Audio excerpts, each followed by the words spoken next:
The views expressed are not those of local community broadcasting, WYML LP, or its management, volunteers, or underwriters. And welcome to the Personal Safety Show. This is Marcus Melnick from Stress to Logic and Firearm Mentor, your host.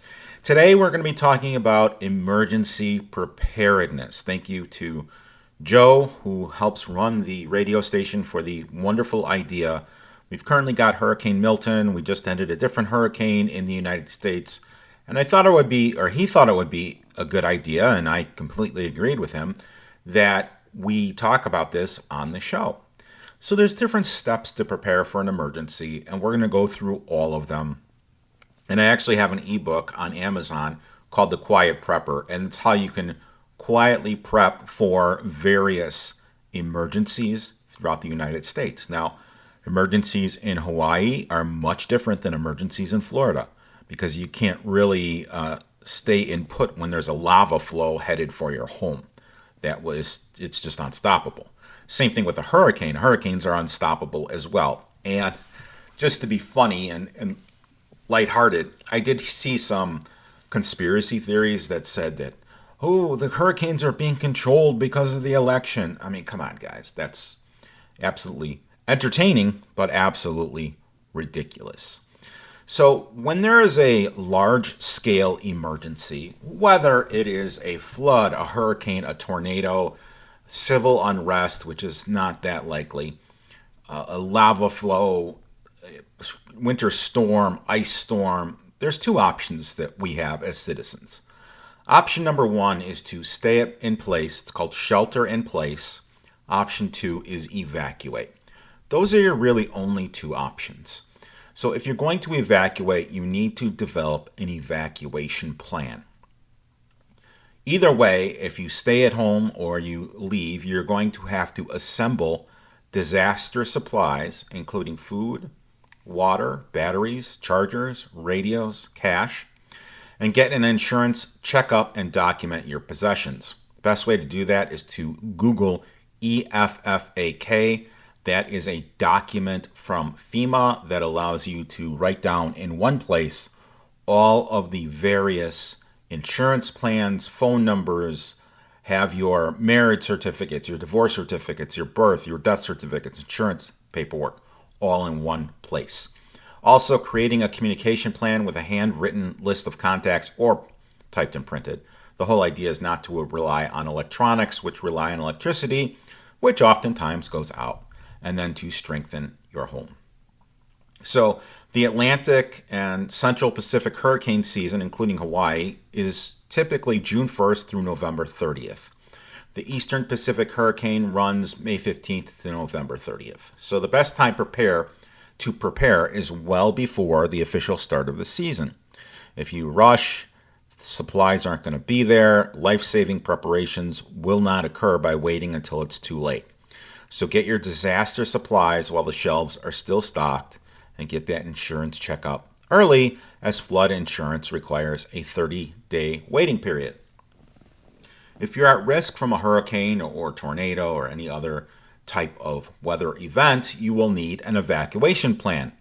Now is the time to begin planning where you would go and how you would get there. You don't need to travel for hundreds of miles. Your destination could be a friend or a relative who lives in a well-built home outside of the area. You can plan several routes and always be sure to account for your pets. If you don't have a local vehicle, or if you don't own a vehicle, you can always check with local officials to see what transportation options they have available, including ready.gov. In assembling disaster supplies, whether you're sheltering in place or evacuating, you're going to need supplies not to just get through the storm, but for potentially lengthy and an unpleasant aftermath. Having enough non-perishable food, water, and medicine to last each person a minimum of 3 days. Store longer than a 3-day supply of water if possible. Electricity and water could be out for weeks. You'll need extra cash, a battery-powered radio and flashlights, and you may need a portable crank or solar-powered USB charger for your cell phones. And the thing is with cell phones, they only work if the cell towers have power to them. So likely they're not going to work. An alternative communication plan like a Baofeng radio would be good. And who wants to go to the grocery store right before a storm and buy 50 gallons of water? Instead, every time you go to the store, get an extra case of bottled water. Get it 1 extra gallon. You're going to spend $3 to $5 a week and build your supplies. Get an extra package of toilet paper, an extra package of paper towels, and do it slowly. Build up your cash. Now, during the pandemic, when there was the toilet paper shortage, I'm the guy that had all the toilet paper. How did that happen? Well, I actually saw a disaster coming, and I can't really pinpoint why I did that or how I did that, but years ago when I worked in public safety, I was a participant in a state committee for chemical and biological attack response. And there's a pharmaceutical distribution plan that gave life-saving medications to police, fire, public works so that they can continue the services to the public. Now, that was in the days right after 9/11, when there were anthrax being mailed through the U.S. postal mail, and there was a big fear of chemical and biological warfare. Obviously, that never came to pass. However, the preps and the warning signs were very similar to the pandemic. So what I did right before Governor Pritzker announced the declaration of emergency is I went to 2 stores.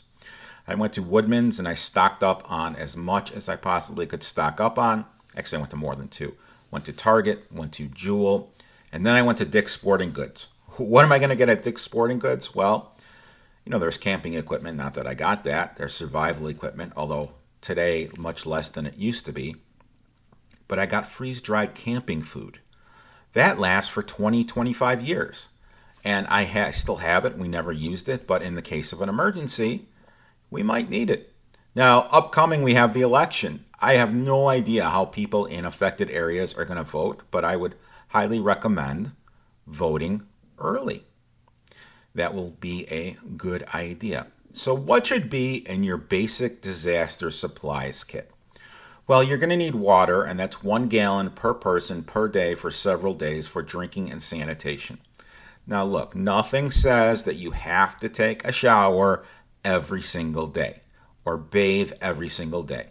You can get man wipes, you can get dude wipes. These are for camping, and they allow you to not use water and still maintain a sense of clean. You're going to need at least several days of non-perishable food supplies. And look, I get it. Sometimes with today's world, we have children who are like, no, I have to take 2 showers a day, and I have to do this, and I have to put my zit stuff on. And for food, I don't want a can of beans. I want a steak. Well, tough. You're going to have to eat what we have. It's kind of funny. I tease my wife a little bit. She doesn't like eating anything that resembles an animal. So although she does it, she has a tough time eating chicken on the bone. She can do it if she doesn't think about it. She doesn't want to eat venison. She definitely doesn't want to eat squirrel, rabbit, or any of the other small game that is in the area. But if you're starving, you eat anything. Other things that you may need are a battery-powered or hand crank radio with an NOAA weather radio with tone alert. And that way you can determine where or when an emergency is approaching you. Now, this list I'm going over, it's from the ready.gov website. It talks about having a flashlight. And I'm a flashlight junkie, so I kind of laugh at, oh, get a flashlight. You know how many flashlights I have? And I just ordered a new one. Tons of flashlights all over the house. You know what else I have? Snap lights. They're traditionally about 6 inches long. You snap a little vial inside, and if there's a chemical reaction, kind of like a firefly, it lights up. We've had power outages, and what I've done, and usually, of course, they're at night, where you need light, but we're sleeping. So what I would do is I would put these light sticks on the pathway from the bedrooms to the bathrooms and in the bathrooms. So when invariably one of us had to get up in the middle of the night to use the restroom, we can actually see where we're going and not use battery power. You're going to need a first aid kit, and this is more than a $2 3 Band-Aid first aid kit. You're going to need a pretty robust one. You can get them almost anywhere. If you have additional advanced training, You might want to invest in a trauma kit. Trauma kit would have things like a tourniquet, Israeli bandages, but it's not enough to just have the kit. You have to have the knowledge with the kit. I want my listeners to know that this is my dream, teaching people about safety. If it weren't for you, if it weren't for my listeners, I couldn't live my dream. So on behalf of my family and myself, I want to thank each and every one of you for allowing me to live my dream. And I also want to continue to live my dream, and I'm excited to continue to spread the word of safety. Recently, I began a new service as a conference keynote speaker. So if anyone would like for me to speak at future events, or if anyone knows of an introduction or would like to discuss how we can work with one another, I'd love to do just that. The keynote speaking website is www.stress2logic.com. That is STRESS2logic.com. If you're aware of any conference speaking engagements where you'd like to have me speak, I'd love an introduction.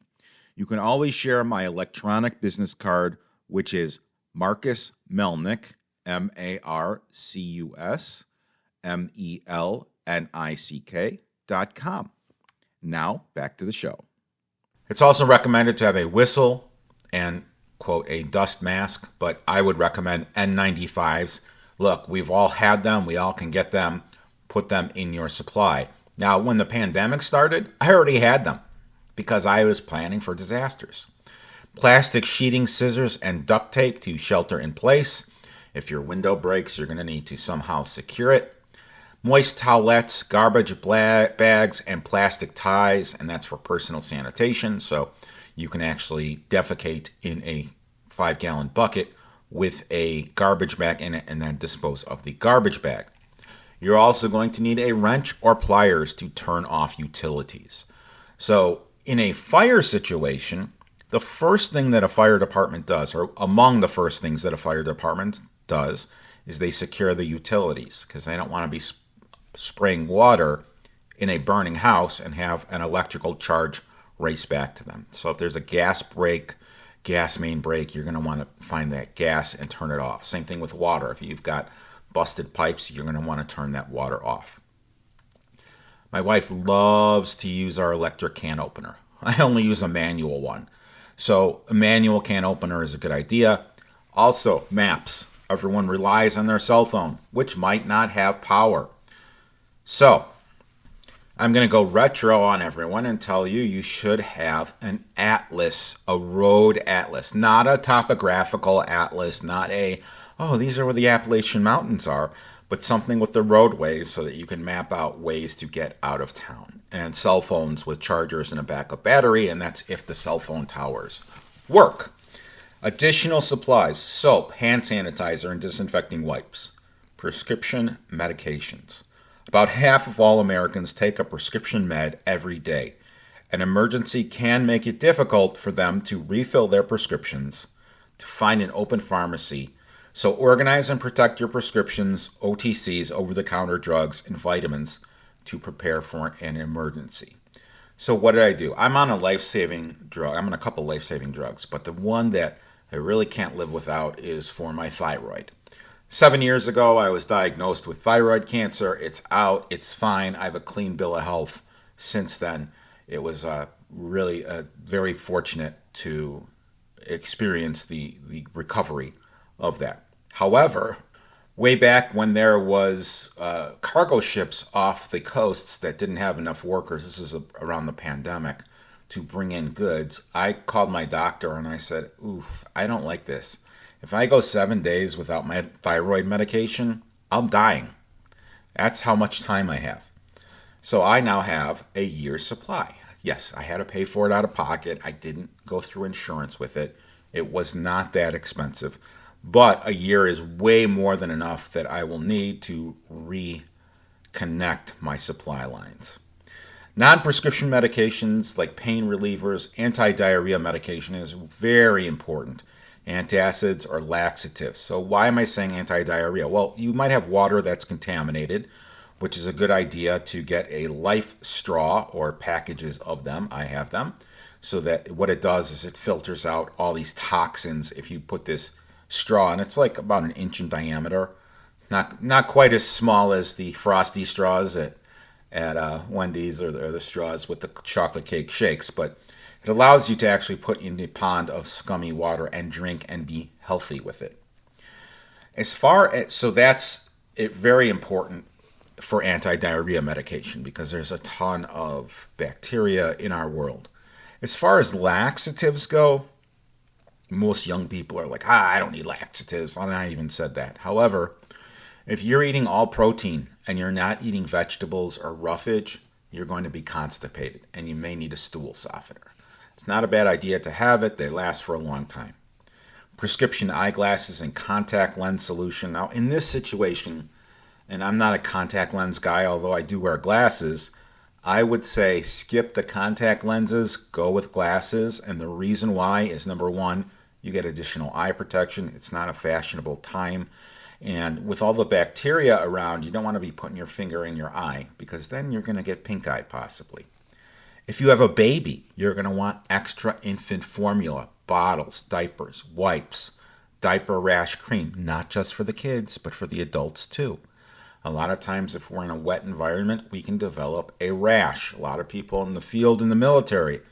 I actually just saw a TikTok where they were interviewing, I believe he was a Green Beret special operator, and he was in training and his legs were chafing.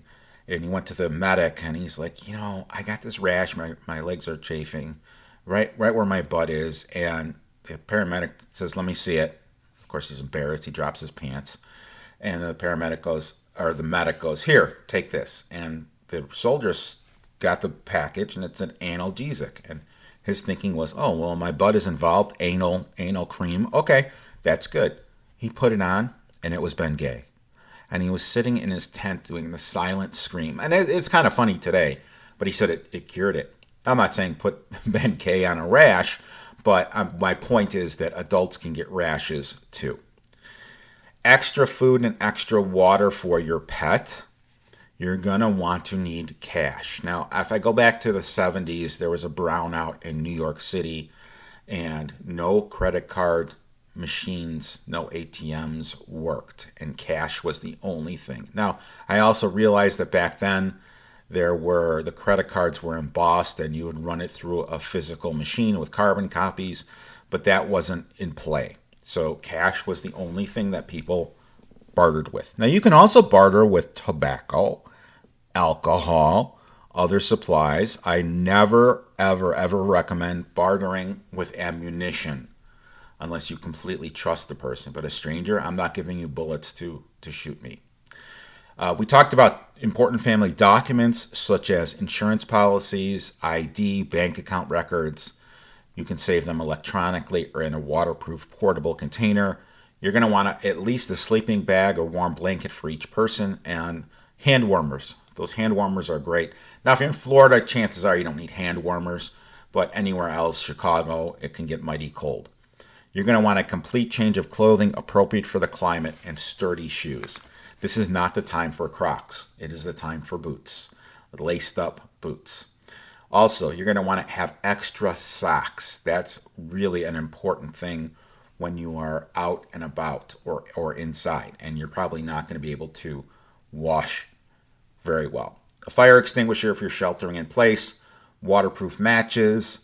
You're going to want feminine supplies and personal hygiene items. That's tampons and pads. Now, the great thing about them is they can double as bandages. They are extremely absorbent, and they are meant to absorb blood. So a lot of times in the military, they will use sanitary pads as part of the bandaging kit. Mess kits, paper cups, plates, paper towels, plastic utensils, or you just get camping stuff. Like I have a little, I think it's 2 or 3 cup tea kettle. Okay, it's a little teeny weeny tea kettle. It's not a big deal. But I can put it on a fire. It's all metal. I think it's aluminum. It's all metal, and I can boil water with it. I also have some larger things that I can boil water in, although I'd have to really dig them out. Paper and pencil, books, games, puzzles, and other activities for children. Now, if you've listened to my show, you know that I travel the country. Actually, a couple of weeks ago, I became an international speaker with the Partners in Emergency Preparedness group out of Washington State. And I told them, I said, hey, have a deck of cards in your car. Have a deck of cards in your kit. It's really small. It's simple. And with a deck of cards, you can do a ton of different games or magic tricks or entertaining. Or you can say you're sick of games. Guess what? You can build a house with cards. It's such a compact, small, and lightweight item, but it's invaluable in relieving stress and getting through an emergency. So board games is another good thing. After assembling your kit, you want to remember to maintain it so it's ready when needed.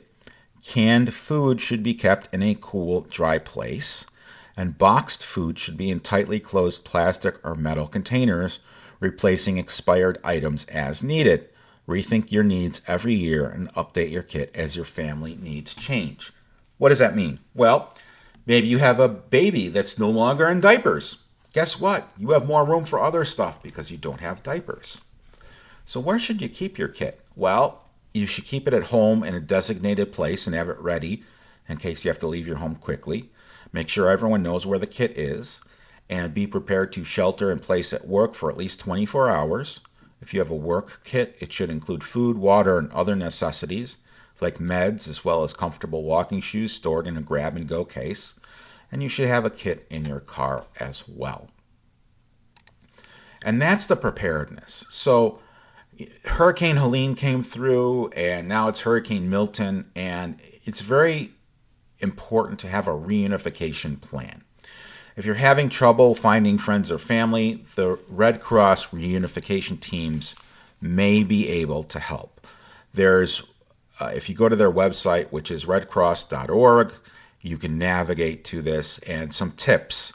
During a disaster, communities can be affected by widespread power outages and limited internet, which can impede communication efforts.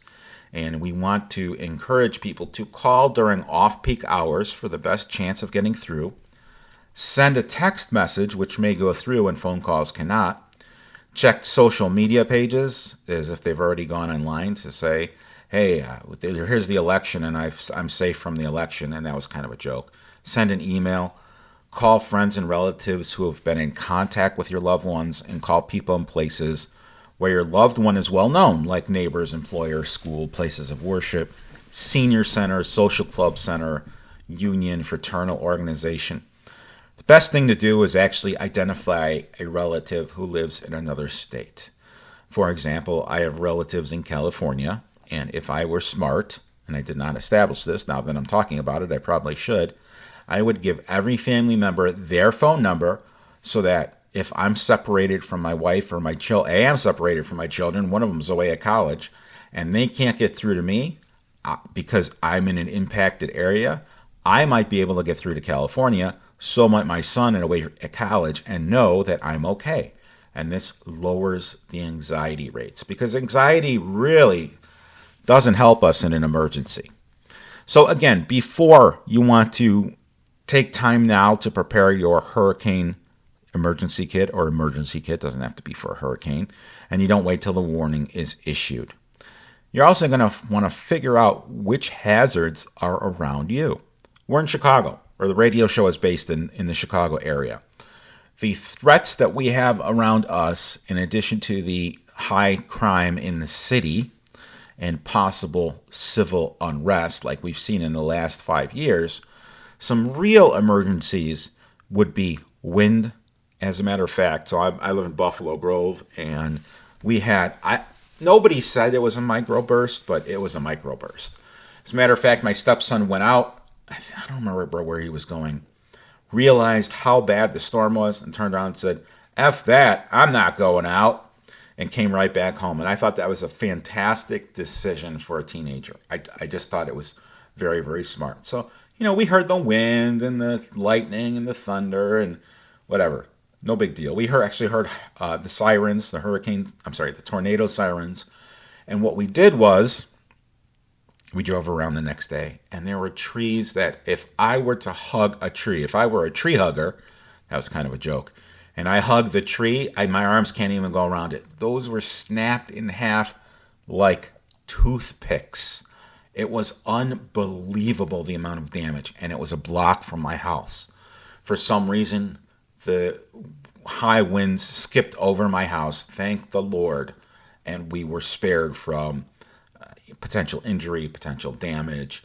I didn't see a lot of homes damaged, but I saw a lot of large trees down. So Chicago isn't known as the Windy City for the wind. It is known as the Windy City because all the politicians are big windbags. But it can happen. There are tornadoes in different areas. What's going to impact us the most is most likely going to be a winter storm, an ice storm, or a thunderstorm where roads are impassable. And this has happened. When I was a kid, we had a couple days of 80 below zero with the wind chill. We didn't go outside, but we had several days worth of supplies with us. We never lost power, nothing like that. But we had enough food. And some families really rely on ordering in. Like my wife makes the absolute best reservations. So you're going to have to learn how to cook a few things, like toast, macaroni, and cheese. Some simple things that'll give you some caloric intake, and some things that will give you some nutrition. Kind bars are great. They are low in sugar, high in protein, nuts, and they taste good. There's other protein bars you can get. You can get protein powder, but these are some essential nutrients. Now, I take 2 vitamins a day, and they are the Flintstones. I have to take that. That's what my doctor told me to take. It's best for myself, and I've got a ton of those. Those have a ton of vitamins and minerals in them. They're great for you, and they taste good. So we want to be able to prepare, know our areas, put together an emergency kit, write and review the emergency family plan, review insurance policies, and take a look at the forecast. See what's going to hit your place. With that said, we are going to be taking a small break, and when we return, we'll be continuing to discuss emergency preparedness. Stay tuned for a tip on how to waterproof your valuables. The views expressed are not those of local community broadcasting, WYML LP, or its management, volunteers, or underwriters.